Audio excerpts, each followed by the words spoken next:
Buenas tardes. Hoy es el lunes 27 de julio del año 2026 y vamos a iniciar nuestra sesión clínica neuropatológica de cada semana.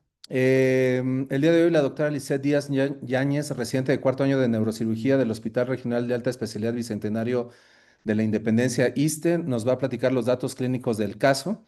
El doctor Brandon Eduardo González Cruz, residente de cuarto año de neurocirugía del Hospital Regional ISSSTE Puebla, nos va a platicar sobre los datos imagenológicos. El doctor Ernesto León Vega, residente de cuarto año de neurocirugía del Hospital General Tláhuac ISSSTE, nos va a platicar sobre diagnósticos diferenciales, pero particularmente radiológicos. El doctor Enrique Eduardo Pérez Guzmán, residente de cuarto año de neurocirugía del Centro Médico Nacional 20 de noviembre ISSSTE, nos va a platicar y a describir las características neuropatológicas macro, micros e inmunohistoquímicas. El doctor Luis Raúl Miramontes Galván, residente de segundo año de anatomía patológica de la UMAE IMSS Mérida, va a hacer la integración diagnóstica de toda la información. La doctora Yaxel Anaí Peralta González, residente de cuarto año de neurocirugía del Centro Médico Nacional del Noreste IMSS, nos va a hacer la revisión de la literatura. Y la doctora Ariana Antoniete Fernández Chiquito, residente de cuarto año de neurocirugía del Hospital Regional Primero de Octubre ISSSTE, nos va a platicar brevemente un artículo de revisión a propósito del tema. El doctor Kevin Johnson Molina, residente de cuarto año de neurocirugía de este Hospital Centro Médico Nacional Siglo XXI, participó en la obtención de la información, particularmente de los datos clínicos. La doctora Alondra Karen Balbuena Coutinho, residente de segundo año de anatomía patológica UMAE IMSS Mérida, participó en las muy buenas fotomicrografías que se van a presentar y también discutó y capacitó al doctor Pérez Guzmán para, para la descripción macro y microscópica.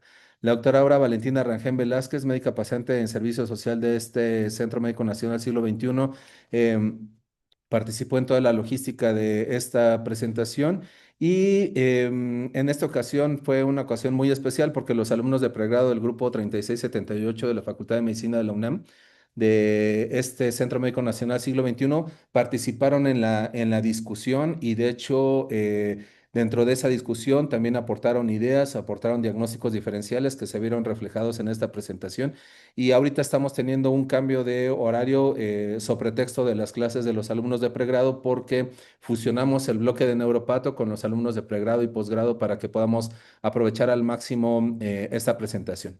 Y bueno, un servidor, Marco Rodríguez, coordino esta sesión.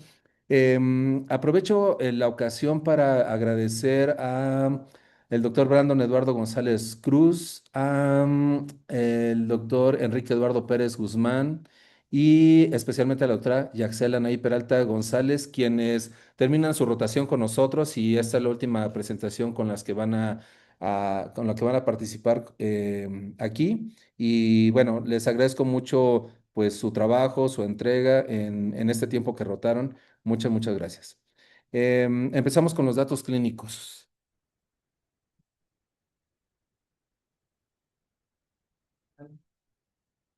Gracias. Buenas tardes, el día de hoy voy a presentar yo los datos clínicos. Mi nombre es Lizeth Díaz Yáñez. Como ficha de identificación tenemos a una paciente femenino de 63 años, la cual tiene antecedentes personales patológicos de importancia que padece hipertensión arterial sistémica desde hace 10 años en aparente control. Igualmente padece diabetes mellitus tipo 2 desde hace 6 meses previo a su ingreso hospitalario sin un control adecuado y también presenta tabaquismo positivo desde los 22 años a razón de 2 cigarrillos al día. Como padecimiento actual tenemos que inicia 6 meses previos a su intervención quirúrgica con convulsiones tónico-clónicas, ingresando al área de urgencias donde se le realiza un ataque de cráneo simple, donde se visualiza un tumor aparentemente dependiente de la fax cerebris, a descartar un meningioma. Egresa de ese internamiento hospitalario en el área de urgencias. Un mes posterior vuelve a tener clínica neurológica caracterizada por desorientación súbita, una afasia motora y una paresia de la extremidad derecha torácica. Se descarta que sea un evento cerebrovascular isquémico y egresa del área de urgencias sin otra sintomatología agregada y se remite el cuadro que presentó para esa hospitalización. 3 meses previos a su intervención quirúrgica es valorada por el Servicio de Neurocirugía con orden de internamiento por los hallazgos imagenológicos encontrados 6 meses previos a su intervención quirúrgica. También menciona dentro del padecimiento actual que presenta una cefalea frontoparietal derecha con una intensidad de 5 de 10 en la escala analógica numérica, la cual mejora con analgésicos, pero no se menciona en qué momento inició este cuadro. A la exploración física inicial tenemos una paciente despierta con 15 puntos en la escala de coma de Glasgow, sin alteración en las funciones mentales, con nervios craneales sin alteración, con una pared en la región distal del miembro torácico derecho, con una fuerza 4 de 5 en la escala de fuerza de Daniels y sin alteración en el sistema sensitivo y cerebelo y la marcha sin perturbación. Como un diagnóstico sindromático, integramos un síndrome cefalálgico con banderas rojas en un contexto de una tumoración extraxial, probablemente meningioma.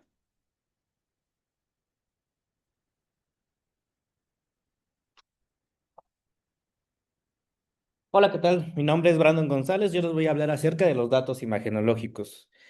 Específicamente para este caso, se tienen dos estudios de imagen, uno prequirúrgico y uno posquirúrgico. Dentro del prequirúrgico tenemos una resonancia magnética de encéfalo contrastada y una tomografía de cráneo simple como estudio posquirúrgico. Es un estudio de resonancia magnética de encéfalo con contraste gadolíneo en un protocolo estructural. En las primeras tres imágenes de arriba o superior a la izquierda tenemos la ponderación o secuencia T1, la secuencia anatómica.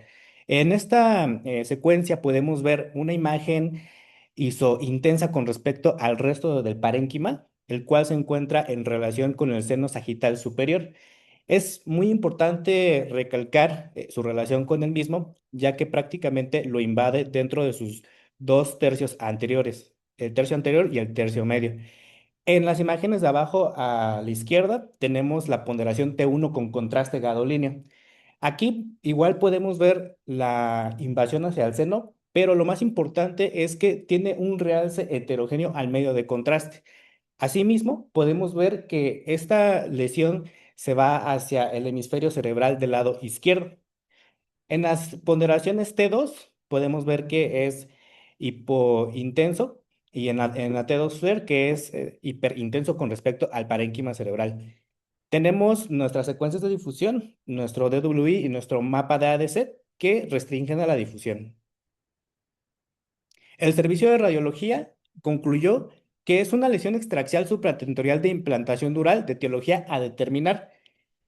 Ellos lo colocan como una imagen compatible con un meningioma de la línea media que invade el seno sagital superior y lo clasifica con una clasificación de SINDO grado 4. Hablando de esta clasificación de SINDO, esta clasificación se creó para poder gradar o poder clasificar los meningiomas que están en relación con el seno sagital superior. En su totalidad hay seis grados. El grado 1, el cual lo describen como adherido a la superficie externa de la pared. El grado 2, invasión del receso lateral. El grado 3, invasión de la pared lateral. El grado 4, que es el que corresponde al caso, invasión de la pared lateral del techo. El grado 5, oclusión total del seno, más pared contralateral libre. Y el grado 6, oclusión total del seno, más invasión de ambas partes. Muy importante volver a recalcar que esta es una clasificación específicamente para meningiomas. Tenemos la tomografía posquirúrgica, que es una tomografía de cráneo simple, en donde se aprecian principalmente cambios posquirúrgicos.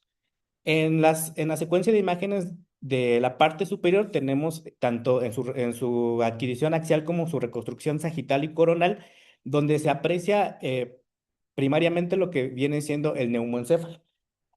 Por este método de estudio podemos ver que tiene una gran cantidad de resección, casi en su totalidad, al menos por este método de imagen. En la parte inferior tenemos la misma secuencia de imágenes, sin embargo, ahora se lo presenta como una ventana ósea. Es muy importante ya que aquí podemos ver los cambios posquirúrgicos relacionados a la cirugía.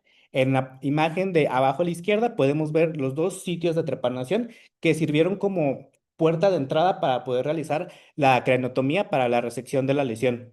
En el resto de las imágenes podemos ver nuevamente el neumoencéfalo y los cambios posquirúrgicos en el tejido óseo después de la cirugía.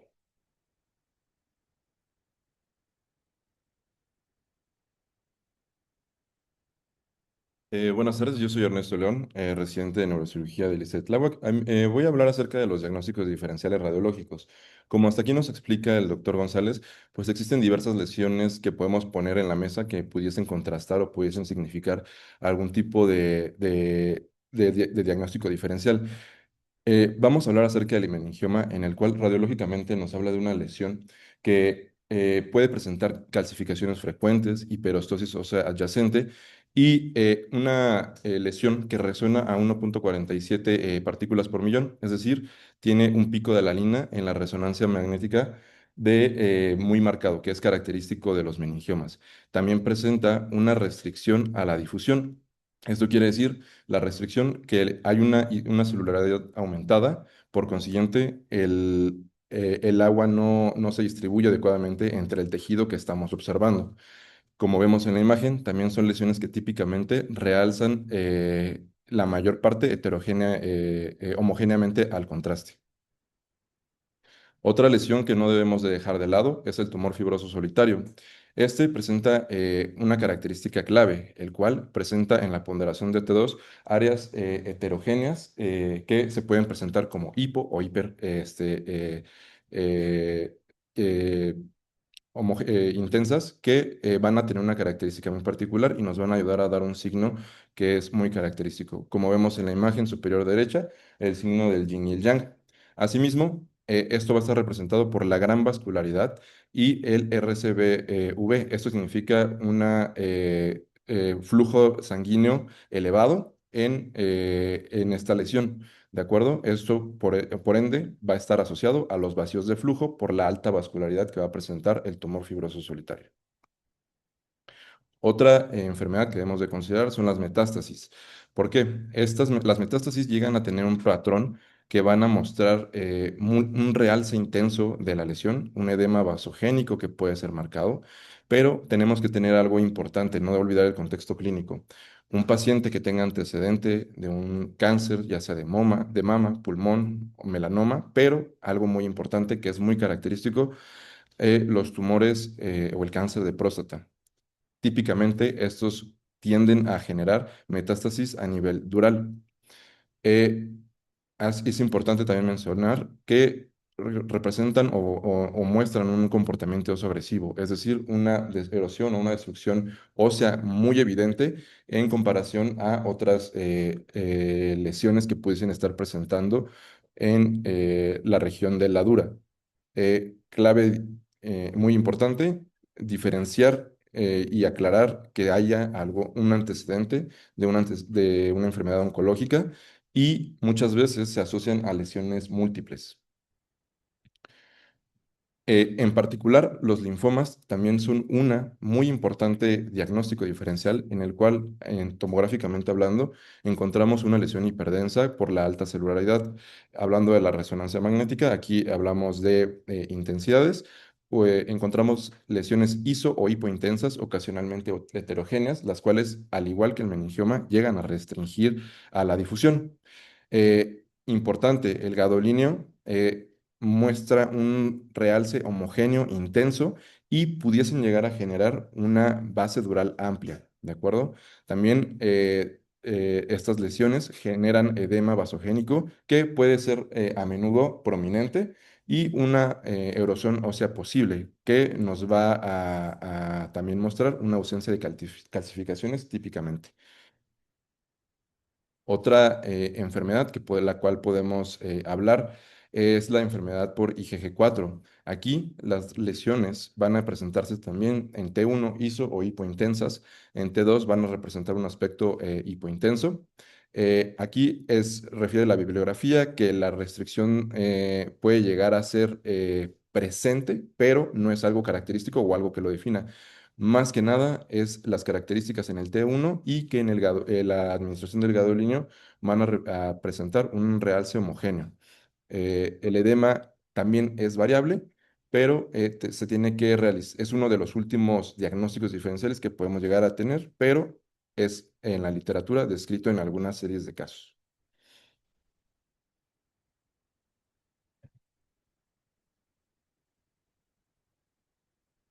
Buenas tardes, yo soy el doctor Enrique Eduardo Pérez Guzmán, soy residente de cuarto año de neurocirugía del Centro Médico Nacional 20 de noviembre.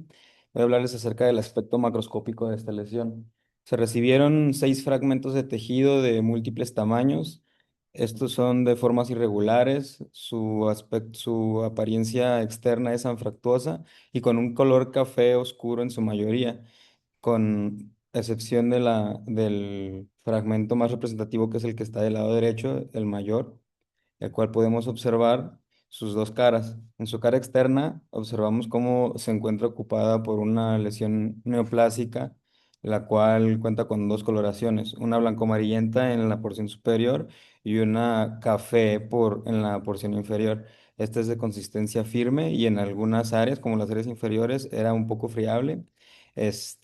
Su forma es irregular, su superficie externa anfractuosa y del lado derecho observamos la superficie interna de esta lesión. Está descrita como la dura madre, que es quien está pues infiltrada por la tumoración. Podemos observar en la parte superior como tiene áreas focales de hemorragia.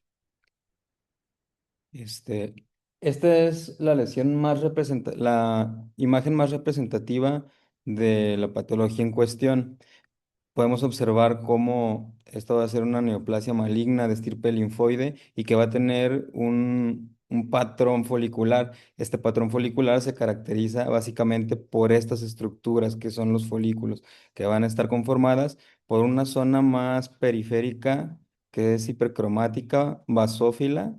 En general, las células que van a predominar en esta área son linfocitos y que generalmente pues se representan en su contraparte de un folículo funcional como la zona del manto y una zona interna, la cual está un poco más pálida, que se va a representar en su contraparte de un folículo funcional como la zona germinal. Y en esta parte, como de manera muy característica y a diferencia de un folículo funcional, vamos a observar cómo tiene pérdida de la polaridad. Esto quiere decir que no hay zonas claras y oscuras específicas, así como tampoco, o también, perdón, va a haber carencia de los macrófagos de cuerpos teñibles.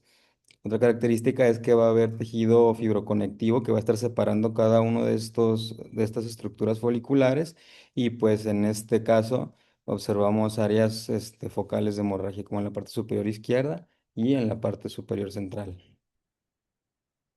Observamos aquí cómo estos patrones foliculares se vuelven confluyentes en estas zonas, típico de la característica neoplásica de esta imagen. Del lado izquierdo observamos en un aspecto un poco más panorámico cómo estas lesiones confluyen a mayor manera y si nos acercamos en un mayor aumento en la imagen superior derecha podemos observar cómo hay característicamente dos tipos de células, unas que son más pequeñas, monótonas, de núcleos ovoideos y que son hipercromáticas y otras que son más grandes, pleomórficas, núcleos un poco más claros y con nucleolos hacia la periferia. En la parte inferior podemos observar cómo ese tejido fibroconectivo que separa a modo de septos estas estructuras foliculares también se encuentran invadidas por estas células pleomórficas. Esto quiere decir o da a denotar la característica, una de las características de esta lesión, que es no solo intrafolicular, sino que también va más allá de. En esta microfotografía podemos observar del lado izquierdo un poco más panorámico y del lado derecho a mayor aumento las células de las que les comentaba hace un momento. Son células que son un poco más claras, grandes, con núcleos pleomórficos, con el nucleolo evidente y hacia la periferia. En general tienen apariencia de galletas en chispas de chocolate. Estos son los conocidos como centroblastos. Y los podemos encontrar aquí señalados en las flechitas rojas, pero sin embargo en esta lesión hay más, como principalmente. Este de acá arriba es muy característico también. Tenemos otra microfotografía un poco más panorámica en la cual podemos observar cómo Aquí hay mayor confluencia, un patrón un poco más difuso con un poco de pérdida de ese patrón folicular, que también se puede presentar en algunos otros sitios del corte de la lesión. Y en esta microfotografía tenemos las otras células que les había comentado, las que son a mayor aumento del lado derecho, un poco más monótonas, con forma ovoidea, hipercromáticas, y que las cuales son llamadas centrocitos. En esta laminilla podemos observar un fragmento de meninge de dura madre, la cual se encuentra ampliamente infiltrada con un patrón confluente de células neoplásicas y que incluso llegan a afectar el tejido óseo, que es esta parte un poco más basófila que podemos observar hacia la base de la imagen. Aquí a mayor aumento observamos del lado izquierdo esa infiltración meningia o dural que tenemos y que del lado derecho observamos que por lo menos en esta superficie de corte los mayores responsables de esta invasión son las células que mencioné hace un momento como monótonas, ovoideas, hipercromáticas, que son los centrocitos. Hay áreas focales de hemorragia en distintas zonas de esta lesión y también algunas áreas un poco difusas. En esta imagen del lado derecho podemos observar a mayor aumento cómo se encuentran estos eritrocitos extravasados entre las células tumorales, predominando un patrón de centrocitos en la parte inferior y un patrón de centroblastos en la parte superior. Ahora, ante la inmunotinción, vamos a observar que el marcador CD20 va a ser positivo a las membranas celulares de las células neoplásicas, así como el PAC5, el cual va a ser positivo a los núcleos de las células neoplásicas, y BCL2 positivo para el citoplasma de las mismas células neoplásicas. BCL6 también va a tener positividad para el núcleo de las células neoplásicas y el CD23 que va a ser positivo para las membranas no solo de las células neoplásicas, sino también de las células dendríticas intrafoliculares. Aquí de todas estas que mencioné, observamos la característica principal que es que como tiñan a las células neoplásicas, pues el patrón que se va a notar en todos ellos es es el mismo patrón folicular, como ustedes pueden observar en cada una de estas imágenes. Posteriormente tenemos CD3, que va a ser un marcador que va a inmunoteñir principalmente a las células T que se encuentran en esta zona de pseudomanto, podríamos llamarlo, porque no es un manto propiamente dicho, sino que es neoplásico, y que van a estar en la periferia de estas estructuras foliculares, y no solo en en la periferia, sino que también van a tener un leve patrón difuso dentro de los folículos, o dentro de lo que significaría la zona germinal en un folículo funcional. El CD5 es un inmunomarcador que se presenta de una manera muy similar arquitectónicamente, igual que el CD3. Y la ciclina D1 va a ser un marcador que va a marcar positivo únicamente en otro tipo de neoplasia, en la zona de manto, por consiguiente en el linfoma del manto, y pues que en esta lesión, como encontramos aquí una pequeña zona de un folículo, se va a encontrar negativo. A lo mejor algunas células pueden llegar a tener esa inmunotensión, pero para fines prácticos nosotros consideramos esto negativo. Y por último, el Ki67, que va a tener una inmunotinción positiva en los núcleos de las células, pero principalmente localizada en parches, como podemos observar aquí, calculado por nosotros con un índice proliferativo aproximado de un 10 a un 60% en la totalidad de la lesión. Buenas, soy Luis Raúl Miramontes. Voy a dar la parte de integración diagnóstica.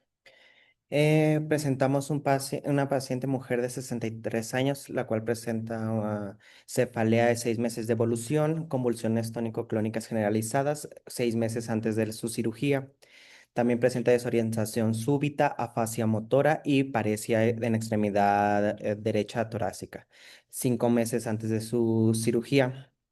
En el estudio de imagen, la resonancia magnética, podemos ver una lesión en placa, aparentemente dependiente de la FALS, ah, que es isointensa en T1 y en T2 con respecto a la sustancia gris. También podemos ver hipointensidad en FLAIR y un contraste heterogéneo a la hora de aplicar contraste y también restricción a la difusión en DWI y ADC. Con nosotros llegan múltiples fragmentos de tejido en el cual son irregulares, color café oscuro, anfractuosos y de consistencia aulada. El fragmento de mayor tamaño a la cara de corte presenta áreas de aspecto hemorrágico, así como acompañado de áreas blanquecinas y amarillentas. Ya al microscopio, en estas fotomicrografías teñidas con hematoxilina y eosina, podemos ver esta lesión de estirpe linfoide que presenta un patrón folicular en el cual va a perder esta polarización, va a perder esta característica de macrófagos de cuerpo tingible. También podemos ver que presentan una disposición espalda con espalda y también tiene tendencia a la a la agrupación. Y esto pues, nos da una proliferación linfoide neoplásica. Se le pide inmunohistoquímica, se determina que es linaje B por medio de CD20 PAX5. También se le pide CD3, BCL6, BCL2, ciclina D1 y CD23. Y por medio de BCL6 se determina que es de centro germinal y por Ki67 se determina un porcentaje del 10 al 60%. Ya con la correlación clínica por imagen y estudios histopatológicos, nos damos el diagnóstico de un linfoma folicular dural.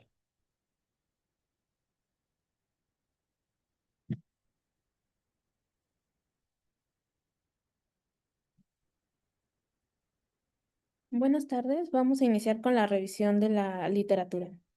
Empezando con la definición, esta va a ser una neoplasia de linfocitos B del centro germinal con proporciones variables de centrocitos y centroblastos, o bien células transformadoras de gran tamaño y un patrón de crecimiento al menos parcialmente folicular. Entonces, tenemos estos conceptos clave que es importante tenerlos en mente a la hora de estudiar el linfoma folicular. Vamos a tener diferentes subtipos, entre ellos el linfoma folicular clásico, aquellos con características citológicas inusuales, con patrón de crecimiento predominantemente difuso y el de células B grandes. En cuanto a la epidemiología, vamos a ver que va a representar entre el 10 y 20% de todos los linfomas y en Canadá se observó una mayor incidencia de este tipo de tumor dentro de regiones en donde se utilizaban alto uso de herbicidas. De igual forma, va a afectar principalmente a la población adulta, un promedio de edad entre 65 años. En cuanto a la localización de este tipo de lesión, vamos a encontrarla en los ganglios linfáticos. Sin embargo, puede haber otros sitios de mayor frecuencia, incluido el tracto gastrointestinal, principalmente los ganglios linfáticos mesentéricos, tejidos blandos, de igual forma vértebras torácicas, mama y otros anexos oculares. En cuanto a las características clínicas, vamos a observar que se puede presentar como una linfoadenopatía periférica y central, principalmente abdominal y torácica, esplenomegalia. La médula ósea puede encontrarse involucrada hasta en un 40-70% de los casos y recordando que la mayoría de estos pacientes pueden llegar a ser asintomáticos o incluso presentar síntomas B. Eh, de igual forma, es más común en hombres que en mujeres.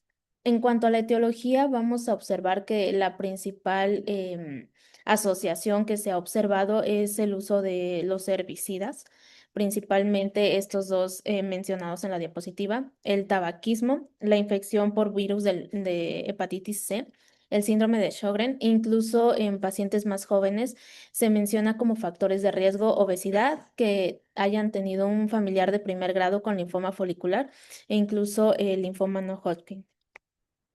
En cuanto a la patogenia, es importante iniciar con este evento que va a ser la traslocación 14-18. Esto se origina en una célula B, en la médula ósea, en donde hay un error en la recombinación, lo que condiciona esta presencia de traslocación 14-18. Incluso se ha visto en un 85-90% de los casos de linfoma folicular clásico. Esto, a su vez, va a condicionar una expresión constitutiva de BCL2 que como consecuencia hay una disminución de la apoptosis celular. Es importante recalcar que la traslocación va a ser el evento iniciador y por sí sola no va a producir un linfoma. ya que va a requerir múltiples eventos adicionales. De igual forma, la traslocación 14-18 puede encontrarse hasta en un 70% de los pacientes, de adultos sanos.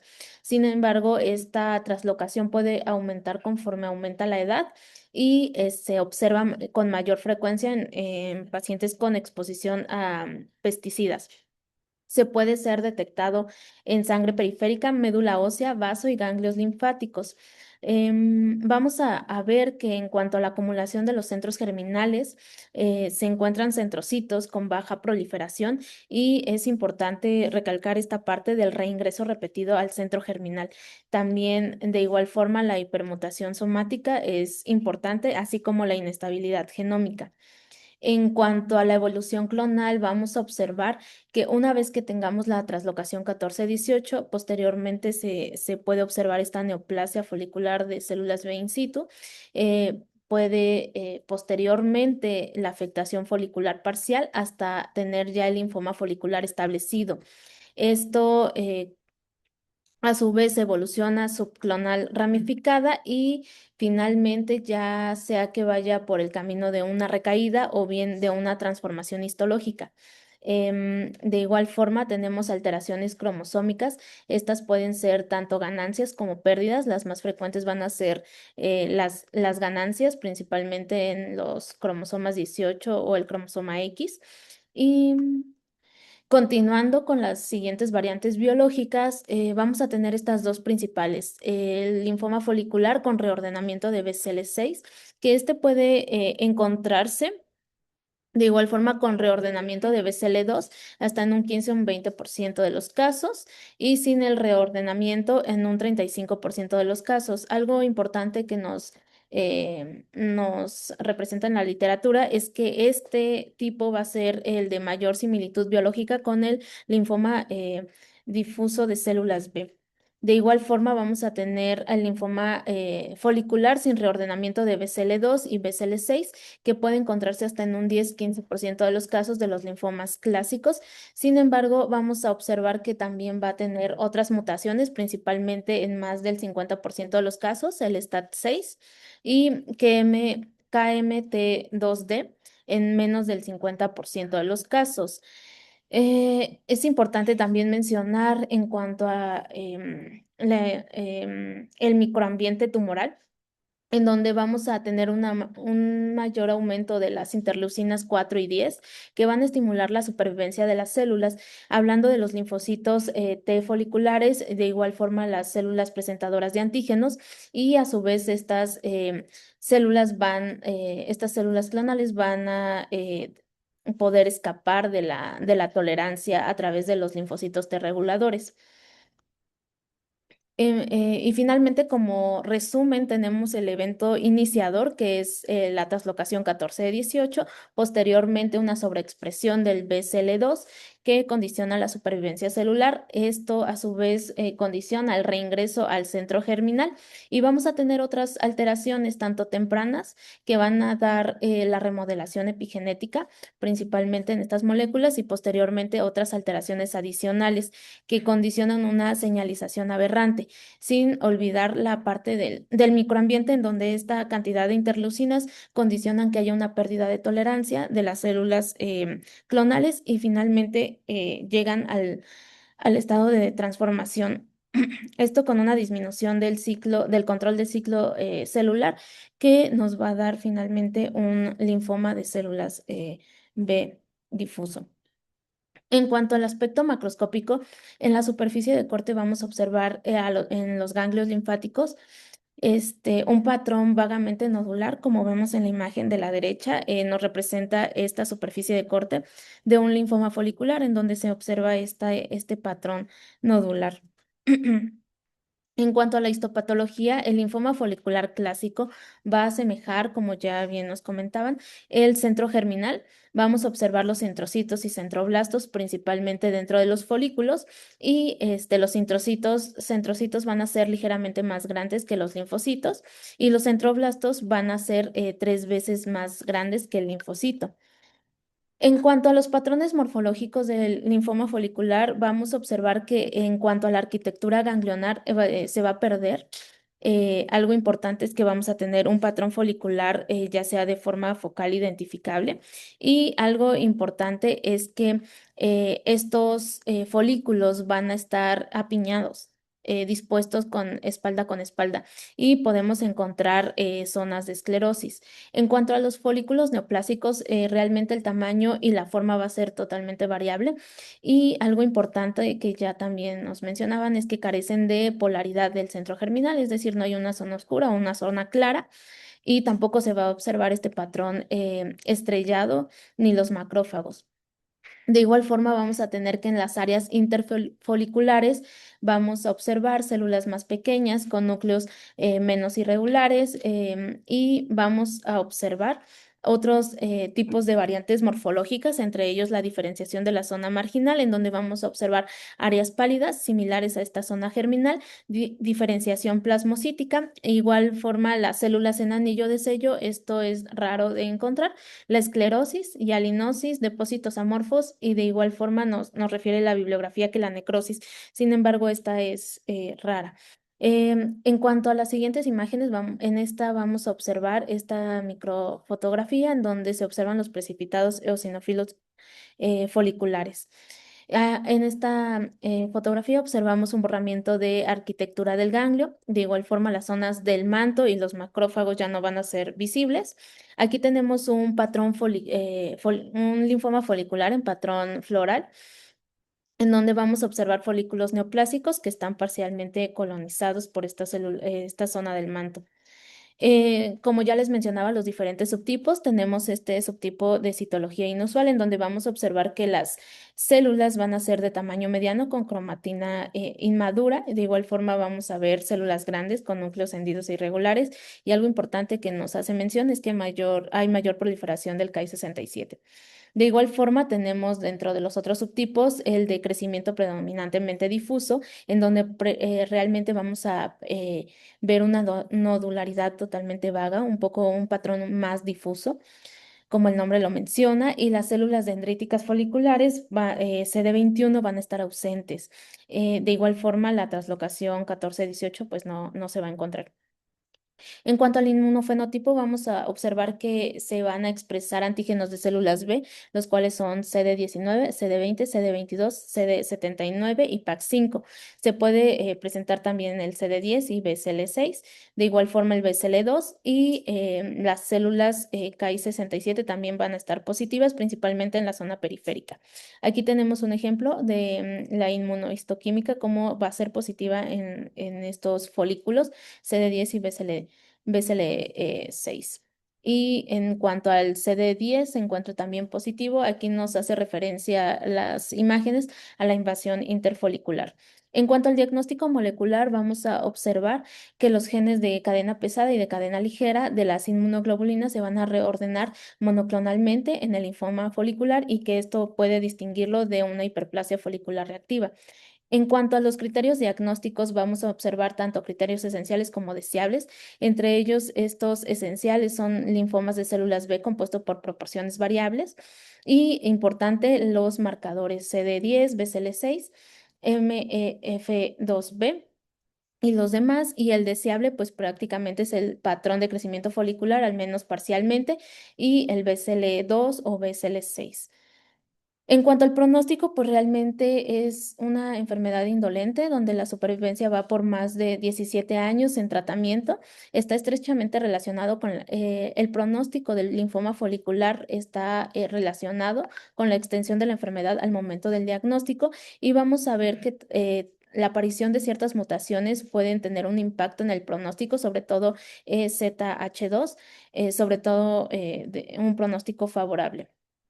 En cuanto al linfoma folicular con reordenamiento de doble impacto, pues este se va a comportar de forma mucho más agresiva que el previo, y esto es importante en cuanto a la transformación histológica de un linfoma folicular a un linfoma de células B difuso. Va a ocurrir con un riesgo de 1 al 3% por año. Aquí tenemos un artículo. Este artículo es de 2021, en donde nos exponen diferentes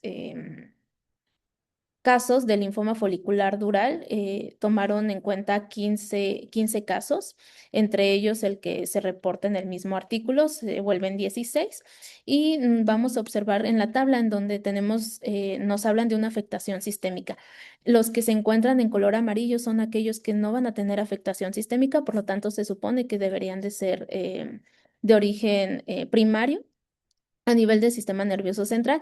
Sin embargo, si nos vamos al lado del grado histológico y realmente qué es lo que reportan, pues hay datos que nos mencionan que no están reportados y hay algunos que sí gradan, pero la mayoría pues no está completa esta información.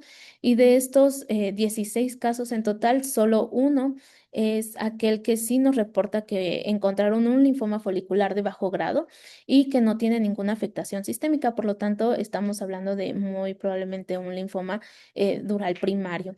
Entonces, de toda esta serie que ellos recopilaron, dentro del mismo artículo, ellos tienen un reporte del caso en donde pues no es de origen primario del sistema nervioso central, debido a que ya tenía adenopatías ciliares.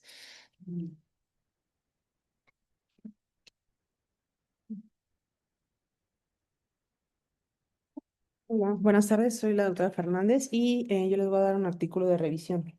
En este artículo de revisión son linfomas durales primarios, la presentación clínica, el manejo y los resultados. Este estudio se llevó a cabo a lo largo de 17 años, desde el 2001 al 2018. Sin embargo, es una búsqueda retrospectiva durante todo este tiempo en base a los datos institucionales de la Escuela de Medicina de Yale y el Hospital General de Massachusetts. El objetivo fue determinar la incidencia relativa, la presentación clínica y los resultados del linfoma dural primario. Se analizó una muestra, bueno, se tomó en cuenta una población total de 316 pacientes, perdón, y únicamente 20 casos fueron confirmados con linfoma dural primario. Para incluir a estos pacientes, se tomaron en cuenta principalmente 5 criterios. El primero fue imágenes a nivel del sistema nervioso central, con una tumoración extraaxial originada específicamente en la dura madre, una confirmación histopatológica de esta lesión y sin afectación, que no tuviera afectación paraquimbatosa a nivel del sistema nervioso central ni ocular, que no tuviera enfermedad sistémica primaria y sin antecedentes o historias previas de linfoma sistémico. En esta tabla tenemos la recopilación de los datos de los pacientes entre una edad, el más joven 38 años y el más longevo de 85 años, con un predominio por el sexo femenino, que fueron 11 pacientes femeninos y 9 masculinos. En cuanto a la patología, están reportados como linfoma difuso de células B grandes en un 50% y en un 30% con linfoma de la zona marginal. El resto, los pacientes con linfoma folicular y linfoma no Hodgkin. Tenemos acerca de los marcadores BCL2 y BCL6 que fueron altamente positivos para variantes agresivas. La localización predominaba en lesiones intracraneales y esto en 17 pacientes y 3 pacientes resultaron con lesiones a nivel espinal. La afectación ósea fue significativa y la diseminación a nivel del sistema, digo, del líquido cefalorraquídeo fue únicamente en 3 pacientes, lo que se considera pues muy rara. En cuanto a las cirugías, se hizo resección total de la lesión y a otros pacientes se les biopsió la lesión. El tratamiento médico fue multimodal en la mayoría de los pacientes, eso quiere decir quimio, radio y resección de la lesión. Y el seguimiento más largo fue a 15 años, esto con un paciente con progresión de la lesión de la enfermedad. En estas imágenes y la histopatología del linfoma dural primario tenemos lo que ya mencionábamos en la imagen, que es pues el confusorio con un meningioma, la lesión que abarca extraaxial y dural. En la segunda imagen tenemos una secuencia FLAIR y en la tercera nos ponen una imagen DWI. En la primera, en la letra A, vemos cómo es en la imagen DWI, cómo es hiperintensa respecto al resto del parénquima y ponen la histopatología de esta lesión, que en la imagen B tenemos una HY que nos nosotros podemos identificar células atípicas con centroblastos y posteriormente en el CD20 vemos una alta positividad, lo que nos habla de linfocitos B. Y abajo en la imagen D vemos una positividad para CD3, lo que nos habla de un linfoma difuso de células B. Y posteriormente en la imagen de abajo vemos cómo las cadenas lambda son positivas, sin embargo, estas nos van a hablar de un linfoma de la zona marginal. En esta imagen únicamente vemos la imagen HY, que es un infiltrado tumoral que va a estar rodeado por un centro germinal y vemos cómo en el PET va a estar, va a tener una hipercaptación. Para terminar, los marcadores pronósticos de supervivencia y progresión de la enfermedad en linfomas durales primarios, vamos a tener que es una respuesta global excelente con una supervivencia por arriba del 80% a los 20 meses y en las tablas siguientes vemos cómo la cirugía lo cuenta como un factor protector y que la supervivencia global es significativamente mayor y que el grado histológico no es significativamente no se encontraron diferencias estadísticamente significativas entre el linfoma no Hodgkin de bajo grado o de alto grado. Bueno, tenemos ya para terminar el comportamiento y pronóstico una incidencia subestimada que representa el 6%, 6.3%, que es una cifra significativamente mayor al 2.4% reportado históricamente. Tiene un pronóstico favorable e incluso, bueno, existe un riesgo latente de mortalidad y el manejo quirúrgico menciona que a mayor resección de la lesión, mejor supervivencia. Se puede utilizar con terapias adyuvantes multimodales, como lo mencioné, quimio-radioterapia, y el impacto del grado histológico, pues no mostró un impacto significativo en la supervivencia global.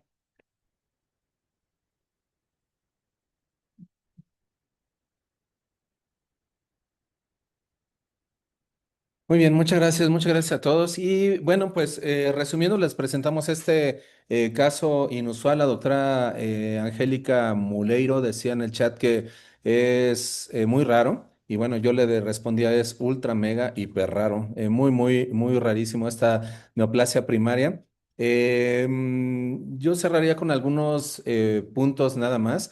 También si, doctora Muleiro, si gusta comentar o cualquiera que esté detrás de pantalla, tenemos 10 minutos.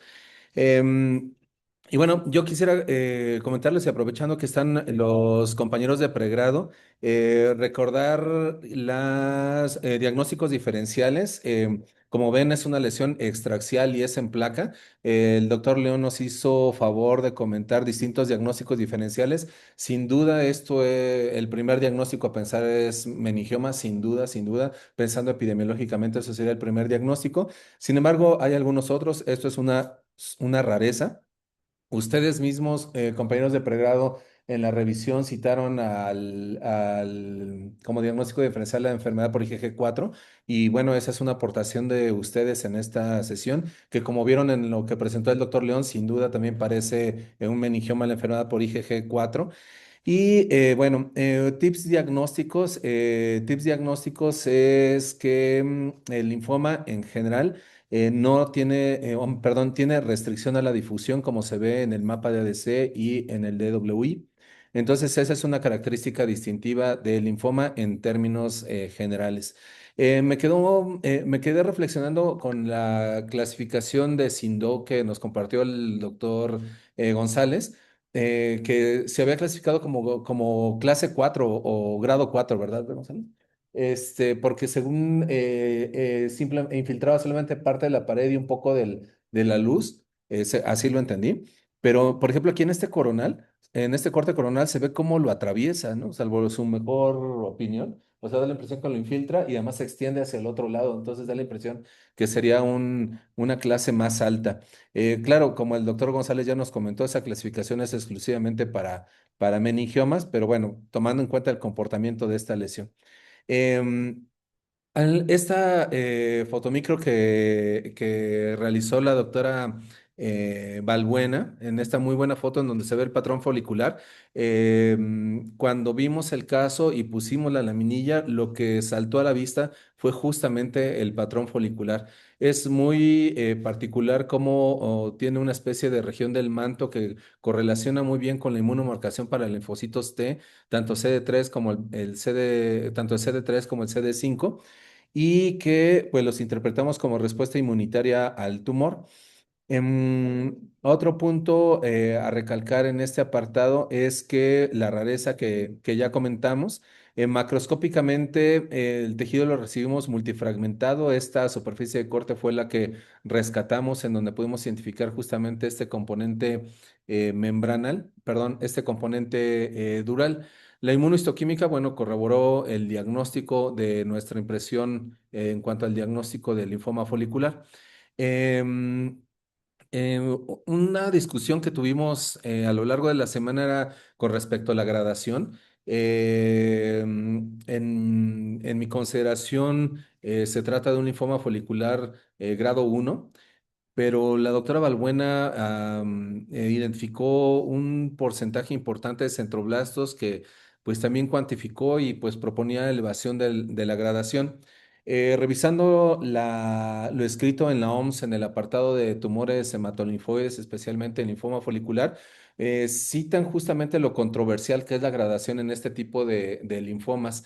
En el linfoma folicular grado 3B particularmente, cuando uno ve las características de un linfoma folicular grado 3B, prácticamente es un linfoma B difuso de células grandes, es decir, ya pierde el patrón folicular y ya hay prácticamente nulidad de centrocitos. En este caso, discutía con la doctora Balbuena el porcentaje que había de centrocitos contra en las áreas donde ella encontró centroblastos y pues teníamos variabilidad de interobservador. Entonces, bueno, ese es un punto a discutir.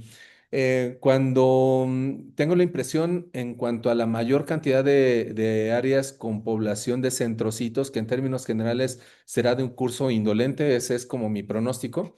La doctora Fernández en el artículo que nos compartió en esa serie de 20 casos norteamericanos, en donde solamente dos linfomas foliculares se identificaron.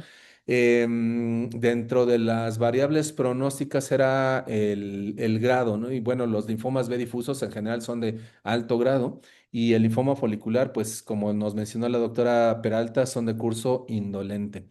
Em, Algo que quiero compartirles es que, como ustedes saben, en este hospital hacemos transoperatorios de manera rutinaria. En el mundo de la patología, el hacer transoperatorios a tumores del sistema nervioso es altamente criticable, excepto en ciertos casos. Por ejemplo, ¿en cuáles? Uno de ellos es precisamente el linfoma.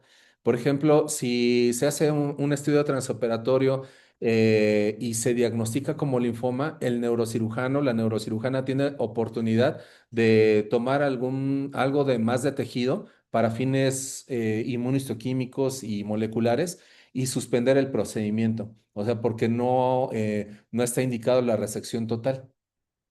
Sin embargo, este caso que es inusual, imagínense que lo hayamos visto en transoperatorio, no fue el caso, y hubiéramos diagnosticado linfoma.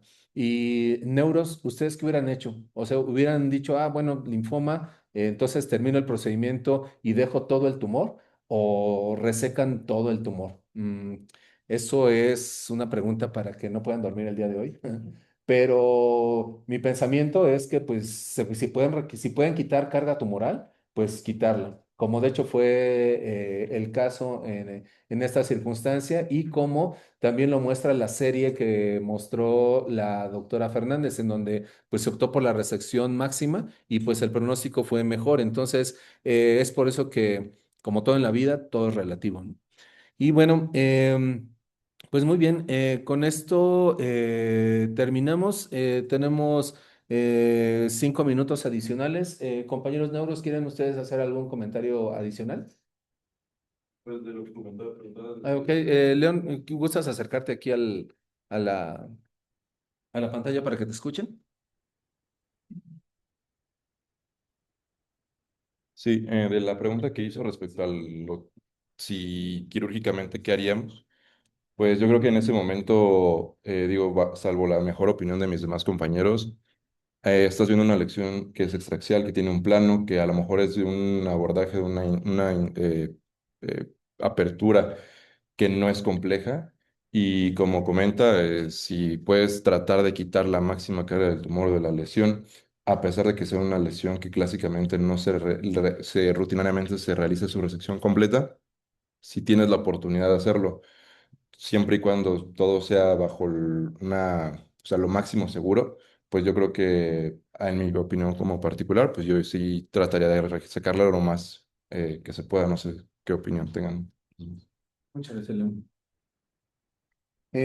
Muchas gracias, León. Muchas gracias. Sí, bueno, pues esto, pues la evidencia que tenemos, León, es el artículo que presentó la doctora Fernández. Esa es la evidencia que tenemos, ¿no? Que al parecer sí tuvo una mejor sobrevida en esa serie, pues pequeñita, pero bueno, tomen en cuenta linfomas primarios durales, pues es algo completamente infrecuente. Y claro, también no olvidemos lo que comentó la doctora Peralta en la serie que nos mostró, en donde había algunos sesgos porque se identificaban en algunos pacientes crecimiento ganglionar y pues si hay actividad ganglionar, pues entonces eso ya no se considera como primario. En nuestro conocimiento, hasta el momento del estudio de este caso, no había actividad. Tenemos algunas tomografías, particularmente abdominales, en donde no había actividad ganglionar. El cuadro clínico tampoco así lo parece. Naturalmente continuará con el proceso de abordaje complementario para empezar el tratamiento. Bueno, pues con esto terminamos. Muchísimas gracias. Gracias a quienes se comentaron, a quienes se pudieron conectar. La doctora Lisbeth Calderón, la doctora Muleiro, el doctor Citácuaro. Muchas gracias a todos y que tengan buen inicio de semana.